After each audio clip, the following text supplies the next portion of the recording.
Dragon Was Terrible by Kelly DiPucchio. Pictures by Greg Pizzoli.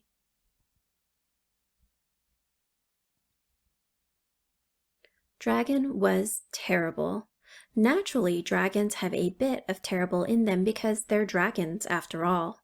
But this dragon here, super terrible.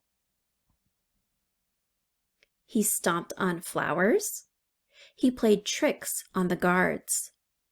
And he spit on cupcakes. Who does that? Dragon, that's who.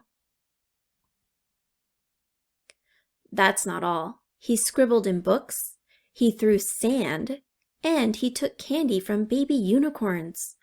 Honestly, that's terrible. The king had had enough. Enough, he said. And he posted this sign, "Brave knights, whoever shall tame the terrible dragon shall be rewarded with a gift. It shall be a nice gift. Ye shall like it. His Royal Majesty the King." Knights lined up to show off their dragon taming skills.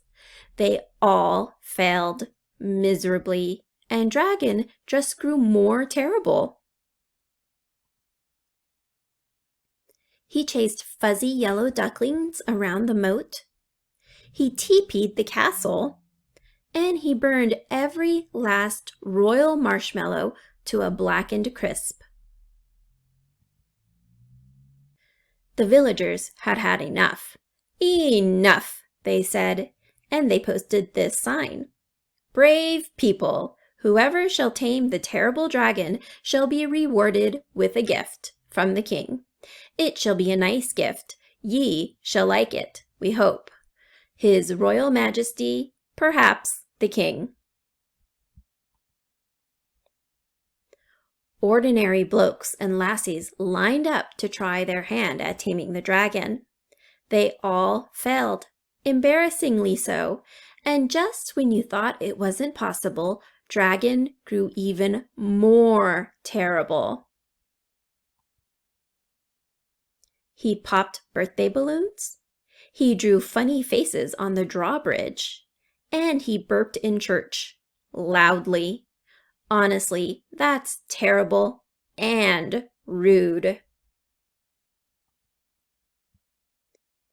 A boy wearing a feathered cap and a look of determination had had enough. Only he didn't say enough like you thought he would.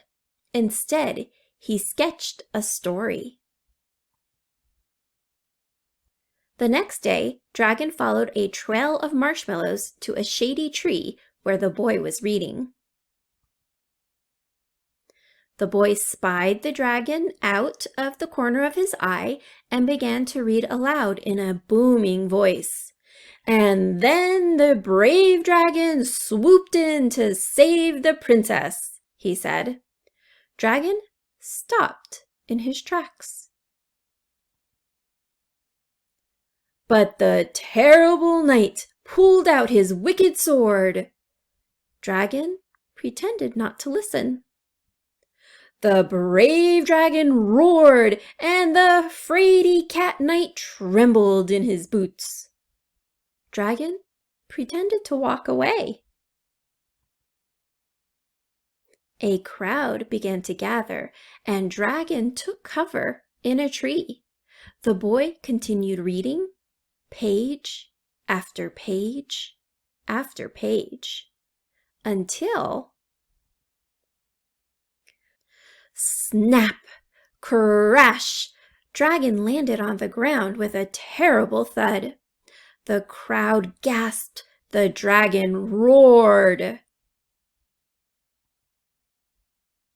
The clever boy didn't flinch. He reached out a hand to the dragon and said, "Would you like to hear how the story ends?" And just when you thought it wasn't possible, Dragon smiled, and he took a seat beneath the tree with the other children. Honestly, that's adorable. The king cheered, the villagers cheered, The baby unicorn and fuzzy ducklings cheered the loudest of all. At long last, the terrible dragon had been tamed. The end. Hey, wait! What about the reward? Oh, yes, that. The gift was a new friend, a nice dragon, of course.